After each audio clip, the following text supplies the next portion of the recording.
하루에도 수백 개씩 쏟아지는 경제 뉴스들. 복잡하고 재미없고 깊이가 없어서 실망하셨습니까? 복잡한 건 쉽게, 쉬운 건 재밌게. 재미있는 건 깊게 전해드립니다. 뉴스는 이해다. 언더스탠딩. 유튜브에서 언더스탠딩을 검색하세요. 좋아요가 누른 당신 부끄럽군요. 구독 누르세요. 네, 장순환 기자 어서 오세요. 네, 안녕하세요. 예. 자, 둔촌주공. 둔촌주공. 제가 너무 관심 있는 둔촌주공. 저는 개인적으로 이 둔촌주공 아파트를 분양하고 나면 네. 집값이 오를 것 같습니다.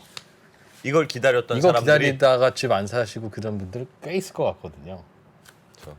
네, 제 지금까지 주변에도 기다리고 꽤 있잖아요. 많아요. 네. 꽤 많아서 저게 있는 한 나는 기다려보겠다. 아니 왜냐하면 워낙 물량이 많으니까 많기도 많고. 아, 저기는 웬만하면 되지 않을까? 지금까지 버텼는데 이런 생각이 좀 들어서 둔촌주공 관심 있는데 잘 안 된다고 하니까 저같이 생각하는 분들 굉장히 많을 것 네, 같습니다. 그래서 저는 그게 수급이 쉽지 않을 텐데 하는 생각도 가지면서 관심 있게 보고 있었는데 네. 공사가 잘 진행되다가 멈췄어요. 왜 싸우는지 일단부터 물어봐야 되겠습니다. 왜 싸웁니까? 지금 공사비 때문에 싸우고 있는데 네. 지금 뭐 15일부터 공사가 중단 예정이에요. 그러니까 네. 내일이죠. 네. 네. 근데 지금 오늘 뭐 52시간제 하잖아요. 요즘에 건설 현장 밤에 공사 안 합니다. 네. 그래서 오늘 저녁에 공사 끝나서 철문 닫고 지금 이제 유치권 행사에 돌입했거든요. 공사비를 받을 때까지 이 공사 현장을 안 내주겠다. 아무한테 들어오지 마라. 아무도 공사 안 들어오지 하고. 말라. 아, 네. 들어오지도 말고 공사도 안 하겠다. 네, 그리고 예. 공사 장비들 이제 다 스톱 시켰고요. 이제 뭐 거기도 뭐 도급하고 뭐 하도급한 업체들 있잖아요. 예. 그래서 필요하면 공사 차량 같은 거, 뭐 자재 같은 거 일종 뭐 일부 빼서 예. 다른 공사장으로 옮겨가고 하고 있어서 어허. 실제로 정말 그 12,000세대 그 아파트가 올라가고 있는 현장이 예. 뭐 내일부터는 완전히 멈춰서게 되는 그런 상황에 닥친 거죠. 공사비는 왜 조합이 안 줘요? 조합이 안 준 거래요? 아니면 건설회사가 과도하게 달라는 거예요? 뭐예요? 네. 이제 먼저 그러니까 재건축 현장에서 공사비를 어떻게 이제 받아가냐면은 예. 이제 재건축 그 현장에서 계약을 하죠. 그다음에 건설사가 짓기 시작하죠. 예. 그러다가 일정 기간 지나면 이제 일반 분양을 하지 않습니까? 네. 예, 그래서 이제 분양을 하면 그 뭐 계약금이라든지 중도금이라든지 이런 걸 받아서 이 건설사가 이제 건설비에 이제 충당을 해요. 그런 예. 시스템인데 지금 이 둔촌주공 같은 경우에는 그 일반 분양 일정이 계속 뒤고 밀리고 있어요. 예. 그러니까 지금 어떤 상황이냐? 일반 분양에서 들어오는 뭐 계약금이나 중도금을 받아서 이제 건설을 해야 되는 아, 건설사 해야 되는데. 입장에서는 예. 일종의 외상 공사가 되는 거죠. 예. 그렇겠네요. 지금 건설비만 지금 건설 공정이 한 50% 이상 넘어갔거든요. 예. 그래서 투입된 건설비만 한 1조 7천억 원. 이건 물론 예. 건설사 건설사들 주장입니다. 주장이지만 예. 예. 그 정도 금액이 투자됐는데도 불구하고 전혀 돈을 못 받고 있어서 예. 더 이상 우리가 공사를 진행할 수가 없다. 공사비를 달라. 뭐 이런 상황인데 네. 거기 또 하나 좀 엮여 있는 게 있어요. 예. 이 이제 둔촌주공이 처음에 계약을 할 때는 이 그 현대건설, 뭐 롯데, 대우, 이 HDC, 현대산업개발 이 네 곳이 컨소시엄을 맺어서 들어왔는데 예. 한 2조 6천억 원 정도면 공사를 할 수 있다. 이렇게 계약을 맺었는데 처음에 2016년에 예. 그건 요 그래프를 좀 보고 설명을 드릴게요. 예. 표를 좀 보고 설명을 드릴게요. 네. 처음에 이 2016년에 시공사와 조합이 컨소시엄 계약을 맺었을 때 건설 계약을 맺었을 때는 한 2조 6천억 원 정도면 공사를 진행할 수 있겠다. 할 수 있을 것 같다. 네. 예. 뭐 이 정도 금액으로 이제 계약을 했어요. 예. 그런데 이제 2019년 12월 이제 7일 날 이제 임시총회를 열었는데 뭐 이러저러한 이유로 해보니 공사 자재도 조금 업그레이드하고 마감재도 좋은 걸로 바꾸고 설계도 조금 조정을 하는 게 필요한데 그 과정에서 이걸 다 하다 보면 공사비를 한 5,600억 원 정도 늘려야겠다. 네. 해서 이제 3조 2천억짜리 이제 계약을 다시 맺습니다. 아 2조 6천억에서 네, 그래서 한 5,600억 정도를 증액하는 계약을 맺었는데 예. 이게 지금 그 둘 사이에 조합과 시공사 사이에 분쟁의 씨앗이 된 거죠. 조합 입장에서는 그 처음에 원래 계약을 맺었던 2조 6천억짜리 계약대로 공사를 하자라고 주장을 하고 있고 시공사 입장에서는 아니 무슨 소리냐 3조 2천억짜리 계약을 맺었고 그렇게 설계 변경 그러니까 설계 변경을 하면서 900세대 정도가 늘었거든요. 예. 그런 늘어난 세대를 그 계약서를 바탕으로 공사를 진행하고 있는데 이 와중에 그걸 인정 안 해주면 어떻게 하겠다는 거냐? 3조 2천억짜리 계약을 인정해 달라라고 이제 요구를 하고 있는 거고요. 그래서 그 둘 사이에 지금 분쟁이 지금 격화되고 있는 겁니다. 그러니까 큰 평수를 더 쪼개가지고 세대를 더 늘릴 테니까 네. 예. 그러면 공사비가 더 든다. 네, 네. 그러니까 네가 그걸 원하지? 그러면 네. 공사비가 이만큼 더 들어. 그래서 계약을 했다는 거죠, 하여튼. 이제 그 계약 그 주장이 조금 이제 서로 어긋나는데 예. 일단 그 이제 둘 사이 이제 분쟁에 크게 한 3가지 정도가 입장 차이가 있는데 예. 그걸 좀 말씀드릴게요. 네. 아까 말씀드렸듯이 이제 2019년에 임시총회에서 그 3조 2천억짜리 그러니까 6천억 원 정도를 증액하는 그 계약을 이제 통과시켰다고 했잖아요. 예. 근데 이 계약을 통과시킬 당시에 이제 예. 설명을 제대로 안 했다는 거예요. 그 뭐 설계 변경이나 뭐 이렇게 해서 증액되는 부분은 설명을 했는데 예. 그 기저에는 이 평당 분양가를 한 3,550만 원 정도 받으면 조합원들 이게 뭐 이렇게 공사비가 증액되더라도 애초에 우리가 약속했던 거보다 분담금이 크게 늘어나진 않습니다. 아, 그렇게 했다는 분양가를 거구나. 올릴 수 있습니다. 네, 그러니까 그 일반 분양가를 한 3,550만 원 정도 받으면 예. 크게 부담 없이 공사가 진행될 수 있습니다. 라고 이제 설명을 하고 동의를 받았는데 네. 네. 조합 측에서는 이제 그 뒤에 이제 그 허그라는 데서 분양가 심사를 받았는데 예. 3천 평당 3천만 원이 채 안 됐어요. 그렇죠. 그러니까 이제 조합원들 입장에서는 거의 20% 정도의 이제 돈을 내야 되는 상황이 되는 거네. 그 손해가 생긴 거잖아요. 그러니까 그런 상황을 애초에 제대로 설명해 줬으면 우리가 그때 그 증액안에 대해서 도장을 찍지 않았을 거다라고 이제 설명을 하고 근데 있는 그 부분에 대한 설명의 의무는 건설회사에 있는 건 아니라 네. 조합원들이 분양가는 건설회사가 결정하는 게 아니다. 네. HUG의 분양가 통제를 받을 수도 있다는 걸 알았어야 되는 일이라고 주장할 것 같은데요. 맞죠. 네. 그거를 건설회사 말을 믿고 하면 네. 어. 그걸 어떻게 하냐. 그러니까 근데 그 네. 조합장이 건설사랑 네. 아주 친한 조합장이라고 그때 당시에 뭐 그렇게 평가를 받았는데 그 조합장이 그렇게 제대로 설명을 하지 않고 물론 이제 조합원들한테 설명을 해준 거죠. 건설사가 네. 설명해 준 건 아닌데 아, 네네. 그 조합장이 그걸 제대로 설명 안 하고 총회 승인을 받았다라는 거 하나랑요. 네. 두 번째는 그렇게 공사비를 한 20% 이상 올릴 때는 네. 한국부동산원에서 검증하는 절차를 거쳐야 됩니다. 음. 근데 그 검증하는 절차의 결과가 나오지도 않은 상황에서 이 총회에서 아. 그 증액안을 통과시켰다는 거. 네. 그 세 번째로 요거는 가장 지금 뭐 얘기들이 많이 나오는데 그 조합장이 그 2019년에 이 총회에서 그 증액안을 이제 예. 총회에서 통과된 다음에도 한 6개월 정도는 도장을 안 찍고 있었어요. 그러니까 총회에서 누가요? 통과되더라도 누가? 조합장의 도장이 있어야지 이제 예. 공식적으로는 좀 효력이 발생할 수 있는데 옛날 조합장이 도장을 안 네, 찍었다고요? 이제 그 예. 조합장이 음. 이제 그 아까도 말씀드렸듯이 분양가를 평당 한 3,550만 원 정도 받을 수 있다 이렇게 이제 얘기를 설명한 했는데 이전 조합장. 네, 했는데 실제로 그렇게 되지 않은 거죠. 예. 그러면서 조합원들에게 불만이 신임을 나왔겠죠. 잃었고 예. 이제 그래서 조합원들 뭐 한 상당수가 조합장을 해임해야 된다. 어. 이렇게 이제 방향이 결정이 됐고 음. 그 6월 25일 날 그 2020년 6월 25일 날 어떤 일이 벌어지냐면 조합원들이 조합장을 해임하겠다. 이걸 결의를 한 날입니다. 네. 예. 근데 공교롭게 그날 조합장이 한 6개월 정도 도장을 안 찍어줬던 그 임시총회에 그 5조 6천억 원 증액안에 대해서 도장을 그날 딱 찍어주는 겁니다. 자기가 해임안이 올라갔는데. 네. 아. 그러니까 이제 이제 조합장을 바꾼 이제 지금의 현 조합 입장에서는 조합장이 교체될 게 거의 확실시되고 네. 지금까지 안 하다가 갑자기 그날 도장을 찍어줬고 시공사 측도 분명히 그걸 알았을 텐데 이건 일종의 그 둘이 무슨 짜웅을 하고 공사비를 올리기 위해서 그렇게 이제 짜고 친 고스톱이다. 아하. 이 계약은 인정할 수 없다라는 네. 게 이제 현재 지금 그 조합장을 교체한 이제 현재 그 조합의 조합의 입장이고. 입장입니다. 건설사 입장은요. 건설사 입장은 전 반대죠.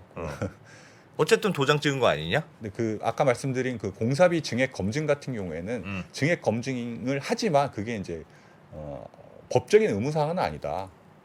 필요하지만 그게 이제 총회 의결을 뒤바꿀 만한 법적인 아주 중요한 사항은 아니다라는 네. 거 하고요. 아, 그다음에 그 증액을 할 경우에 물가 상승에 따른 증액분이라는 게 생기면 네, 물가 상승에 따른 증액분은 생기겠죠. 물가가 오르니까. 그렇죠. 그 부분은 항상 보전해 주도록 그러니까 물가 상승만큼 올라간 거를 제3자가 검증을 하면 그렇게 되어 있습니까? 계약에? 그러니까 계약의 보통 기본적인 계약이 기본 공사비 플러스 물가가 오른 만큼은 네. 공사비를 올릴 수 있다는 내용이 아마 포함돼 있을 겁니다. 예, 그 예. 지금 아마 그 둔촌주공 같은 경우에도 시공사 측도 그렇게 주장을 하고 있고 포함되어 있다고. 네, 포함돼 아하. 있다고 주장을 하고 있고 예.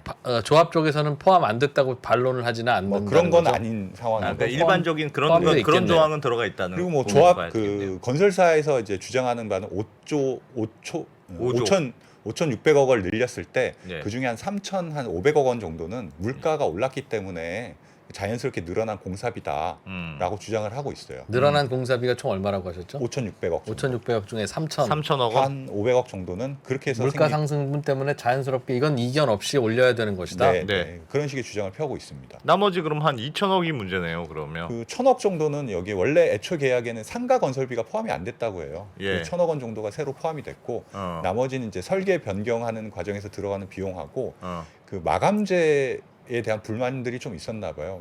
보통 이제 이렇게 분양을 받고 나면 그 뭐가 신경 쓰이지. 네, 뭐 다 그 커뮤니티 가면 난리 납니다. 뭐 고급화 네. 뭐 이런 아, 요청들이 막 물밀듯이 이제 오는데 예. 조합장 입장에서도 그 조합원의 니즈를 맞춰 줄 수밖에 뭐 없거든요. 같은 값이면 바꿔줘라. 네. 내지는 뭐 조금 올라가면 우리 이걸 바꿀랜다. 근데 그게 그 과정에서 사실 뭐 엘리베이터 같은 경우에도 뭔가 사양 하나만 바꿀 때마다 그 비용이 한 20~30%씩 뛴다고 해요. 엘리베이터 비용에. 네. 그러겠죠. 뭐 창호 네. 같은 경우는 예를 들어서 뭐 KCC 창호로 하다가 우리는 더 고급진 LG가 필요하다. 뭐 이런 식으로 바꾸면 그것도 또 조금 증액되고 네. 이런 저런 항목들이 합치면 꽤 되는데 창호는 이건 창호입니다. 아 네, 그렇습니까? 그게 제일 비쌉니다. 이건 창호가 제일 비싸요? 네. 그 국산 중에선 이건 창호가 제일 비싸고 그다음에 LG, KCC 뭐. 야. 그런 식의 어떤 것들이 모이다 보니까 여기 설계 변경이나 뭐 자재 변경에서 한 600억 정도가 늘어났다라는 네. 게 이제 시공사 측 주장인 그거는 거죠. 큰 돈 아니네요. 그거 일종의 어떻게 보면 그건 아주 크진 않죠. 이 공사비 전체가 뭐 적게는 2.6조에서 3조 2천억 원이니까. 그거는 진짜 선택의 문제 같은데요, 그죠? 야, 근데 좋은 걸로 잠깐만. 하면 돈이 더 들어. 그러면 이걸로 할래, 말래? 그건 선택의 문제일 근데 것 같은데. 2조 6천억짜리 공사가 물가 상승률을 반영하니까 네. 물가 상승률을 반영하는 게 3천억 원 넘는다고 그랬죠? 3,500억 원이라고 했어요. 3,500억. 2조 6천억짜리 공사가 물가 상승률만 반영해도 3조 된다면 네. 물가 상승률을 약 15%를 반영한 건데 물가가 그렇게 올라요?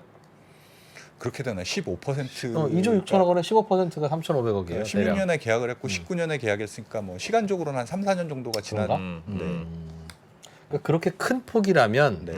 그냥 물가 상승률이라고 퉁쳐서 하지 할 말고 게 아니라 네. 얼마씩 올라간다. 사실은 제대로 하려면 물가 상승률도 건설회사에서 뭐 알아서 추정해서 아마 그 계약서에는 구체적인 내용이 담겨는 있을 겁니다. 뭐 어떤 뭐 공신력 있는 무슨 기관에서 지수 네. 지수로 판단하든가 네, 네. 아하. 뭐 근데 실제로 하려면 실제로 물가 오른 거의 가격과 그게 투입된 물량이 어떻게 됐는지를 누가 와서 검증을 해야 되겠죠. 근데 그거는 이제 보통 이제 부동산원에서 검증을 하는 거고 증액 부분이 많으면. 네. 근데 이게 이제 애초에 예. 그 건설사하고 이제 이 조합하고 계약을 맺는데 이제 어떻게 보면 건설사에 유리할 수밖에 없는 구조긴 하잖아요. 네. 그 사실 그 3조 2천억짜리 공사라고 치면 엄청난 이제 원전 하나 짓는데도 한 1조 정도가 네. 드는데 그거에 몇 개를 짓는 어마어마한 공사인데 사실 네. 이거를 예를 들어서 계약을 맺을 때도 보통 초안은 건설사에서 갖고 온다고 하고 뭐 예. 아주 구체적인 내역들도 건설사에서 초안을 갖고 오니까 예. 네. 그걸 이제 조합에서 일일이 잘 검증하기가 사실 현실적으로 어렵거든요. 그러니까 음. 그런 상황이다 보니 이런 계약이 진행 과정이 있어서 조합이 시공사에 많이 좀 끌려가는 측면도 있고 예. 아까도 말씀드렸듯이 기본적으로 이제 물가 상승분을 반영할 수 있는 그런 여지를 넣어놨어. 여지도 있고 하다 보니까 처음에는 이제 낮은 금액에 음. 공사를 계약한 다음에 네. 뭐 일종의 약간의 뭐 설계 변경 혹은 뭐 마감재 변경, 특화 설계 변경 뭐 이런 과정을 거치면서 네. 공사비가 계속 조금씩 올라가는데 네. 그럼 제가 이 재건축 조합장으로서 뭐 어떤 사업을 성공했던 분들한테 몇 분 전화를 해보니까 예. 통상 평균적으로 어. 한 그 최초 공사비에서 이제 최종적으로 나오는 공사비가 한 20에서 30%는 증액이 되는 게 일반적으로? 일반적인 재건축에서는 아. 이게 과정이라고 해요. 이 둔촌주공 같은 경우에는 계산을 해보니까 한 25% 정도 되더라고요. 지금 네, 여기 워낙 규모가 큰 사업장이라서 그렇긴 한데 그 증액한 그 레인지는 뭐 보통 그 일반적인 재건축 과정에 레인지에 들어있다. 뭐 이렇게 보는 게 좀 더 맞을 것 같습니다. 근데 여기는 왜 이렇게 분쟁이 심해요. 그러니까 그 말씀하셨는데 일반적으로 네. 보통은 좀 낮게 계약을 하고 네. 하다가 물가 상승률하고 뭐 마감제 바꿉시다. 뭐 네. 생각이 달라질 수 있으니까 네, 그러면 일반적으로 이렇게 조금씩 올라갑니다. 네. 그럼 그건 일반적인 경우라면 네. 둔촌주곡은 왜 이렇게 분쟁이 심하게 근데 될까요? 기본적으로 10명만 모여도 분쟁이 있는데 네. 여기 조합원만 6,000명입니다. 와 많긴 많구나. 어마어마한 어. 숫자죠. 예.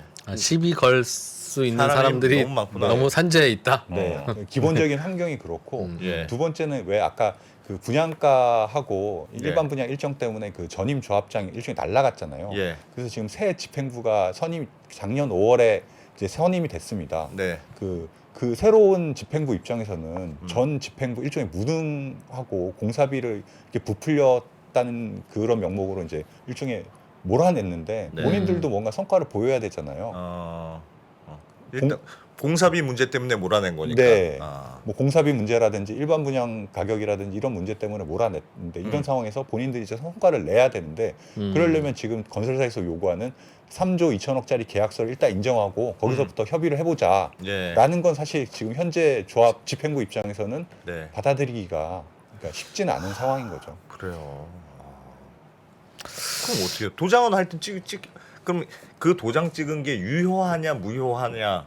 그래서 그게 이제 지금 법적인 그거를 지금 지난 쟁점이겠네요. 3월에 그 네. 계약이 무효라는 소송을 법원에 냈거든요. 네. 결국에 이제 그 사안에 대해서는 법원의 판단을 법원의 판단. 따를 수밖에 없는데 네. 이제 그 해임안이 이제 발의가 됐다고 하더라도 어쨌든 조합장은 예, 조합장인데. 해임이 된 건 아니고 그 애매하네. 임시총회에서 그 사안에 대해서 어. 이제 의결을 받았기 때문에 네. 네. 뭐 절차적으로 봤을 때는 어.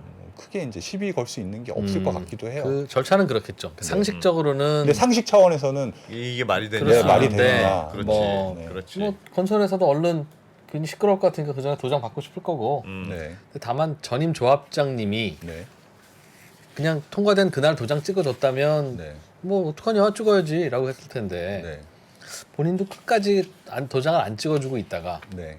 마지막 해임되는 그날 도장을 찍어줬다는 건 그 논리는 설명하기 좀 어렵겠네요. 그건 그러니까. 설명하기 힘들겠죠. 어. 그 의심받을 수도 있겠네요. 네. 그러니까 막판에 도장값 받으신 그러네요. 거 아닌가 하는.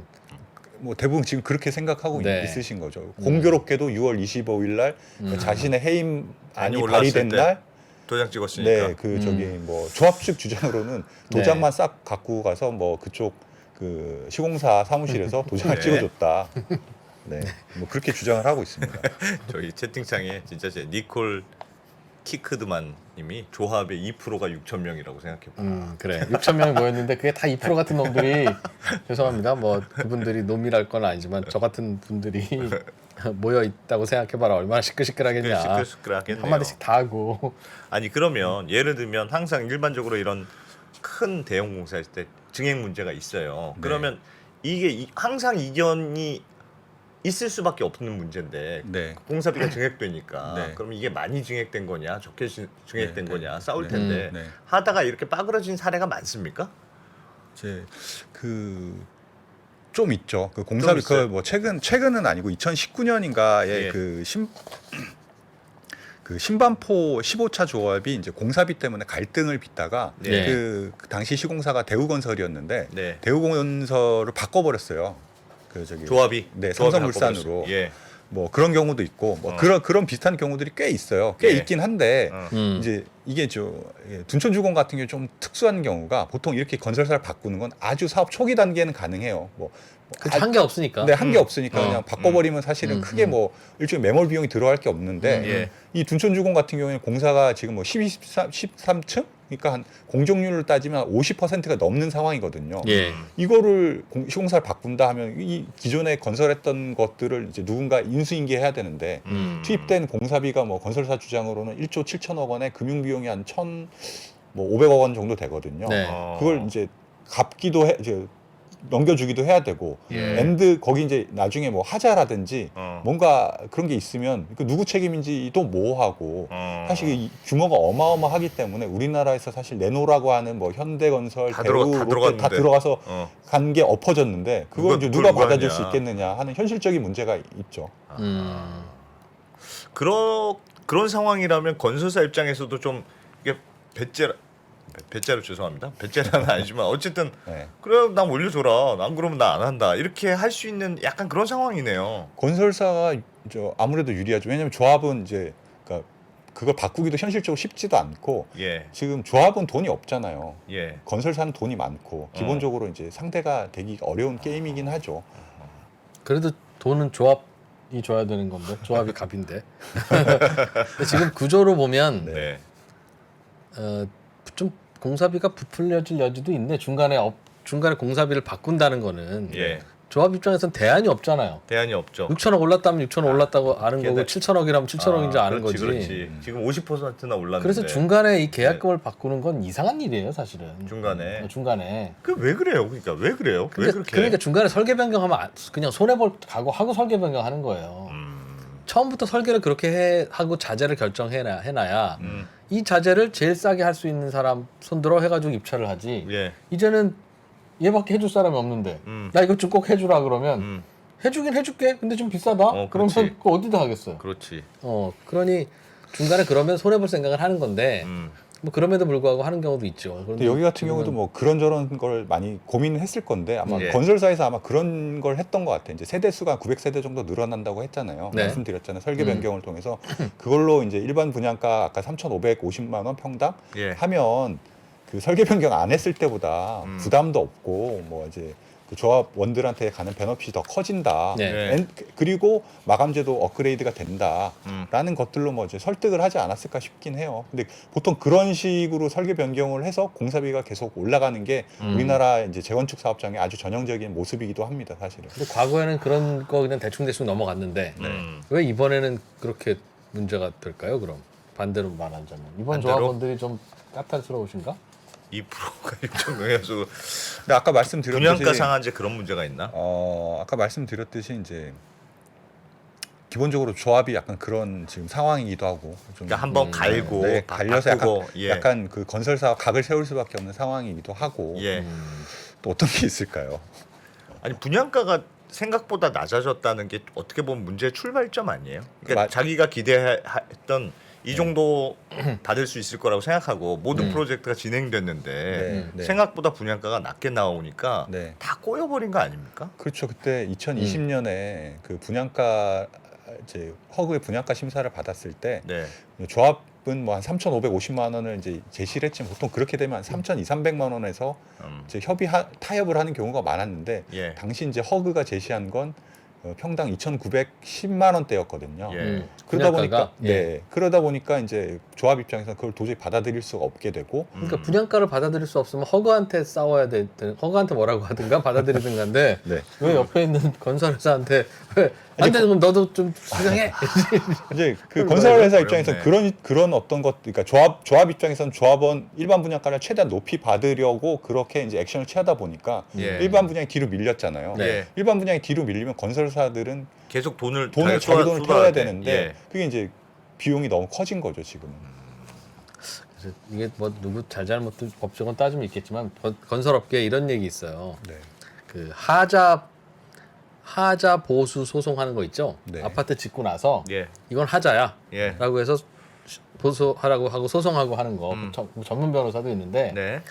대개는 아파트 값이 이렇게 잘 오를 때는 소송 별로 없대요. 그냥 근데 주민들도 네. 그래 뭐 아파트 지으면 이럴 수도 있지 뭐. 어. 또 5천만 원 올랐네.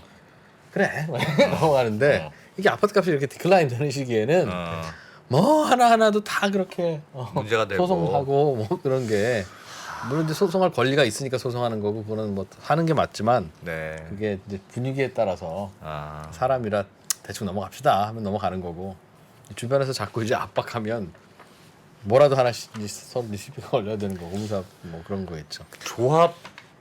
조합원들 입장에서는 공사가 늦어지면 네. 굉장히 부담이죠. 이게 사실 재건축 사업이 속도가 이제 돈인 거죠. 예. 그러니까 계속 딜레이가 되면 뭐 금융 비용도 늦어지고 이분들이 이제 지금 이주비 대출 받아갖고 어디 전세 사시잖아요. 예. 이주비 대출도 올해 7월이 만기예요. 그 이제 이주비 대출 받은 것도 이제 갱신을 해야 되는데 지금 뭐 그러니까 어떤 사업장이 좀 위태위태해진다면 예. 그 금융기관 입장에서도 그러니까 그 대출을 조금 더 어렵게 한다거나 아니면 조건을 좀 까다롭게 해서 이자를 좀 높이는 방식으로 대응하지 않을까 하는 이제 그러면 결국에는 그 조합원 분들의 금융 비용 부담이 커질 거고 일단 예. 기본적으로 그다음에 예. 또 이게 지금 원래는 한 올 5월쯤에는 일반 분양을 할 수 하겠다 뭐 이런 예. 계획을 잡고 이제 일정을 추진해 왔는데 지금 당장 이렇게 갈등을 하면 일반 분양이 뒤로 밀릴 수밖에 없잖아요. 하여튼 예. 그럼 전반적으로 입주 일정도 내년 8월이었던 이제 입주일이 뒤로 밀릴 수도 있는 거죠.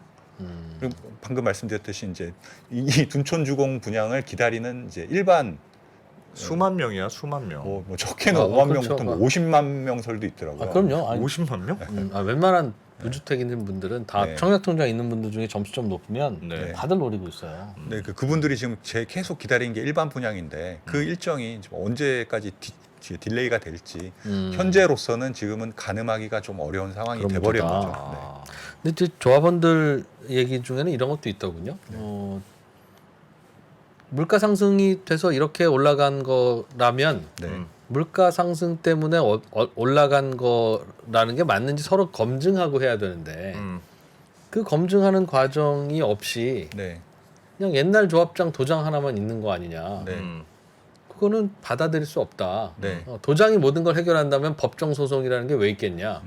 도장이 찍혀 있어도 아닌 건 아니고 뭐 강박에 의한 계약도 뭐 무효일 수도 그렇지. 있고 이건 다양하다. 그리고 그 누구도 그 거기에 대한 내역을 받은 바 없는데 네. 왜 그 내역 안 주냐? 우리가 건축주인데 네. 그런 얘기도 하는데 그건 네, 설득력 맞아요. 있는 것 같아요. 그러니까 네. 뭐 일리가 있는 얘기죠. 음. 근데 이제 건설사 입장에서 그 세세한 내역을 다 이제 줄 의무는 없다. 그것도 줘야지. 야, 그래도 그것도 이제 좋구나. 큰 항목별로 이제 주는 거죠. 네. 그 정도만 보여준 것 같아요. 지금까지는. 그러니까 조합 입장에서는 그걸 어떻게 우리가 검증할 수 있겠냐 그런 식으로 그러니까 일종의 뭐 그 예. 대충 준 거죠. 네. 그러니까 검증이 제대로 안 됐다. 그런데 어떻게 그 5,600억을 증액을 해주느냐. 예. 우리가 좀 깐깐하게 검증을 해봐서 네. 정말 니네들의 주장이 일리가 있다면 올려줄 용의도 있다라는 맞는 게 말이네. 이제 조합의 입장인 거죠. 지금. 그러니까 그 얘기 들으면 이건 조합 얘기가 맞는 것 같고 음. 현실적으로 그래도 옛날에 조합장이 무효 조합장도 아니고 그분하고 합의해서 도장 찍고 우리는 어쨌든 그 도장 찍은 건데. 했는데 그 갑자기 아니라고 뒤집으시면 모르겠다. 이건 뭐 이거 참 계속 기다려야 됩니까 이거는 그럼? 어, 어떻게 될 지금 것으로 이제 남아 있는 예상되십니까? 절차는 뭐 오늘 아까 말씀드렸듯이 내일부터 유치권을 행사할 거고요. 공사를 중단하고 예. 조합 입장에서 한 열흘까지는 기다려 본다. 네. 열흘 넘어가면 우리도 시공사 바꾸는 총회를 열어서 네. 시공사를 교체할 거다라고 어. 이제까지 나온 겁니다. 조합원들이 할 수 있는 카드가 많지는 않아 보이네요. 그 교체하면 네. 저희가 하겠습니다 하는 시공사가 나올까요? 그러니까 아까 말씀드렸듯이 그 대형 사업장에 1조 1조 7천억 원의 기존 공사비를 떠안으면서 네. 받아줄 시공사가 있겠느냐? 그러니까 자기도 먼저 넣어야 되고 예, 그건 이제 어떻게 받게 현실적인 될지 불확실한데. 그게 현실적인 문제죠. 게다가 또 이게 장기화돼서 그걸 그 전에 이제 소송이 장기화되면 이도저도 못하는 상황이 되잖아요. 유치권이라는 게 그냥 문 닫아놓고 오지도 말고 가지도 말고 이런 상황이고 점유하고 그렇죠. 있는 거다 보니까 그렇죠. 네. 기약 없이 그러니까 지연될 수도 있는 거죠. 그러니까 잘 안 되면 안 풀린다면. 혹시 그 건설 회사가 그 물가 상승 등에 따라서 비용이 증액된 부분을 네. 그게 맞는 건지는 네. 그럼 부동산원 어떤 아까 무슨 기관이라고 하셨죠? 그러니까 감정원, 공사비의 검증을 음. 그 20% 이상 이제 공사비가 늘어날 증액될 때는 경우엔 이제 의무적으로 아마 부동산원의 그 검증을 받아 보도록 이렇게 돼 있는데 네. 그때 여기서 말하는 거 총회 때 그 검증 결과가 안 나왔다는 거고 네. 3월에 검증 결과가 나오긴 했어요. 그럼 뭐 한 그때 그 정도 든다고 그 정도 부동산원이 든다고. 했대요? 네, 네. 3월쯤에. 근데 당시에 이제 없었기 때문에 이건 좀 절차적으로 문제가 있다라고 절차상에. 주장한 건데 뭐 그렇더라도 그 내역에 대해서 참. 이제 좀그 조합 측에서 검증할 수 있는 그건 있어야 된다라는 거죠. 그러니까 저기 에디님이 먼저 죽는 쪽이 지는 거라고 이제 말씀하신 대로 약간 치킨 게임 쪽으로 가는 것 같아서 버텨보면 누가 더 잘 버티느냐의 싸움으로 갈 것 같은 생각은 드네요. 근데 이게 버티면 버틸수록 이제 공동의 누구 책임인지 모르지만 로스가 늘어나면 로스가 늘어나죠. 이제 그럼 점점 양보할 수 없는 게임이 되는 건데. 네. 네. 그리고 뭐 전문가분들은 대부분 어느 적정선에서 타협을 해야 된다. 그게 둘 다 살 길이다. 그렇죠. 그거야 뭐 라고 그럴 하긴 수 하는데 있는데. 뭐 네. 지금 그거 이분들이 몰라서 그러는 건 아닐 예, 테니까. 예. 아, 아, 야 걱정이네. 걱정도 걱정이지만 왜 종전에는 이렇게 안 싸웠을 까 얘기 들어보니까 네네. 충분히 싸울 만한데요. 싸울만 어. 논쟁점들이 많네요. 2% 같은 사람들이 양쪽에 있으면 이거 분명히 싸우는데 이건. 그 싸움이 나지만 보통은 이제 건설사 쪽에 그런 쪽으로 이제 많이 귀결이 됐겠죠. 과거에. 네, 대개는 네. 대개는 대개는. 어쩔 수 없다 하고 네. 뭐 현실적으로 타협한다는 거죠. 뭔가 이제 주민들의 뭔가 그 수준이라고 해야 되나요? 네. 내지는 전투력 네. 이게 좀 예전과는 다르다. 뭐 그런 측면도 분명히 있을 겁니다. 여기 조합원 6,000명 중에서 뭐 변호사분들 변호사도 있을 거야 아마. 그렇게 있겠지. 건설회사 있겠지. 간부도 있을 없겠습니까? 거고. 있을 거예요. 그렇군요. 알겠습니다. 어떻게 될 것 같습니까?라고 물어보려고 하는데 진짜 모르겠다는 표정인데요. 어. 어느 쪽 편도 아닌 것 같은데 오늘 장 기자님은 네. 저는 해보니까 네. 이건 아니, 누가 조금 더 잘못했네. 이번 건에 하는 대해서 느낌이 장 기자 진짜 취재를 많이 하시더라고. 제가 옆에서. 아 근데 이게 이제 지연되면 지연될수록 누가 제일 힘드냐를 고려해 보면 제가 보기엔 건설사는 아닐 것 같고요. 왜요? 그 지금 뭐 1조 7천억을 넣었지만 이분들 예. 이미 뭐 회계적으로는 처리를 다 했을 거예요. 뭐 지금 받지 못한 공사비로 뭐 그런 예. 것들은 해놨고 어. 비용 부담이 좀 있긴 있겠지만 그러니까 막 감내하지 못할 정도는 아닐 것 같고 버틴다. 우리는 버틴다. 네. 근데 감내라고 하면 종전 옛날에 수십 년 전부터 벌어온 돈이 있지 않습니까 할 텐데 네. 그렇게 따지면 둔촌조공의 조합원님들도 아파트 한 채씩 다 있는데 그거 뭐 한 5억 좀 까줘도 그 같은 얘기 아닐까요? 서로 이제 재산 싸움인가 그러면? 글쎄요. 어떻게 될지 모르겠네요. 이게 늦어지는 게 모르겠습니다. 늦어지네. 하여튼 한쪽이 빨리 져야 될 것 같은데. 그래야 타협이 될 것 같은데. 누가 졌으면 좋겠어. 몰라요. 저는 빨리 됐으면 좋겠어요. 이거 참. 근데 제 걱정 이거는 TMI 질문인데 예를 들면 이렇게 문제가 됐어요. 승액하냐 마냐 뭐 공사 중단이 됐어요. 그러면 이런 공사는 신축 아파트에 대해서 공사가 잘 이루어집니까? 아이씨 모르겠다 그냥 대충 쳐. 이렇게는 안 됩니까? 그러니까 예를 들면 그 공사에 대한 품질에 대한 의구심이 생기는 경우는 없습니까? 이렇게 저렇게 분란이 일어났을 저렇게 때. 화난 건설회사가 지은 아파트는 대충 지었을 수 있다 막판에. 제가 예전에 살던 아파트가 IMF 때 지은 아파트여가지고 엉망진창이더라고. 감리도 있고 끝나고 나면 하자 하자 보수 보수, 소송도 있고 있잖아요. 뭐 그거는 그렇게 해야 되는 거겠죠. 네. 근데 저러면 건설회사도 잔금 받기도 쉽지 않은데 까탈스럽게 하나씩 하기 시작하면 뭐 진짜 후분양 네. 후분양으로 가야 되나? 상황 그렇군요. 네. 원래는 이번 달에 분양하려고 그랬었죠. 5월쯤에. 5월쯤에. 네. 예. 어떻게 될지 모르고. 근데 지금 뭐 상황에서 빨리 해도 뭐 그 조합 입장에서는 뭐 지금 이게 뭐 이달 내에 타협이 된다고 하면 네. 예. 조금 뭐 서둘러서 한 상반기쯤에는 일반 분양을 한번 우린 이제 해보려고 한다. 예. 이미 이제 택지비에 대한 감정이 끝났거든요. 이게 제곱미터당은 1,800만 원대로 이제 택지비 감정이 끝나서 이 건축비에 대한 이제 계산만 끝나면 분양가를 신청해서 분양가를 결정지을 수 있는데 예. 지금 뭐 말씀드렸던 대로 이제 계약 규모에 대해서 서로 간에 입장 차이가 있기 때문에 그 건축비가 아직 계산이 안 되는 상황이거든요. 분양가 상한제는 바뀔 가능성이 없어요? 분양가 상한제도 좀 바뀔 가능성이 있지 않습니까? 그러면 그때 돼서 분양하는 게 낫죠. 그래서 좀 더 미뤄질 수도 있는 거. 전체적인 분양 일정이. 그럼 서로 분양가 상한제 바뀌게 기다릴 명분이 없으니까 둘이 싸우는 척한다고요? 아니야, 그게 아니고요. 그러니까 이 사업장 같은 경우 둔촌중공 같은 경우에는 이제 분양가 상한제 언제 바뀔지 모르니까. 네, 그걸 지금 한정없이 기다릴 수 없으니까 이제 건설사 입장에서는 이제 빨리 분양 일정을 이제 잡아서 그래서 건설회사는 네. 그런 게 있구나. 분양가 상한제가 없어져도 네. 건설회사는 받을 돈은 똑같으니까 네, 네, 뭐 건설회사는 빨리빨리 지으려고 할 거고. 네. 그러니까 빨리 그 일정을 잡으라는 거죠. 조합원 쪽에서는 일정 안 잡을 명분이 필요할 수도 있겠네요. 복잡해. 복잡하네요. 하나만 딱 여쭤볼게요. 예. 후분양 얘기가 자꾸 채팅창에서도 올라오는데 후분양으로 전환될 가능성도 있습니까? 제가 조합에 여쭤봤더니 그럴 가능성이 있다고 하지는 않으시더라고요. 지금 현재 분양 제도 안에서 분양 일정을 잡는 게 본인들의 뭐 근데 이러다 후분양 되겠어요? 다 지어지면 후분양이잖아요. 그렇죠. 지금 52%니 보통 한 70% 정도 때 이제 분양하는 거 후분양이라고 하는데. 네. 네. 거참. 알겠습니다. 알겠습니다. 예. 거의 뭐 둔촌주공 아파트 한 채 사오신 느낌이에요. 고맙습니다. 고맙습니다. 장준환 기자였습니다. 김한진, 박세희, 김동환 이 세 명의 투자 경력은 도합 100년입니다. 갈피를 못 잡으시는 투자자들을 위해서 어려운 시장에서 살아남아 본 경험이 있는 전문가 3명의 이야기를 꼭꼭 눌러 담았습니다. 이 3명은 어떻게 시대 변화에 적응했고 생존할 수 있었을까요? 각자의 경험담과 대응 원칙 그리고 방법론을 담았습니다. 변화와 생존에서 3명의 이야기를 들어보세요.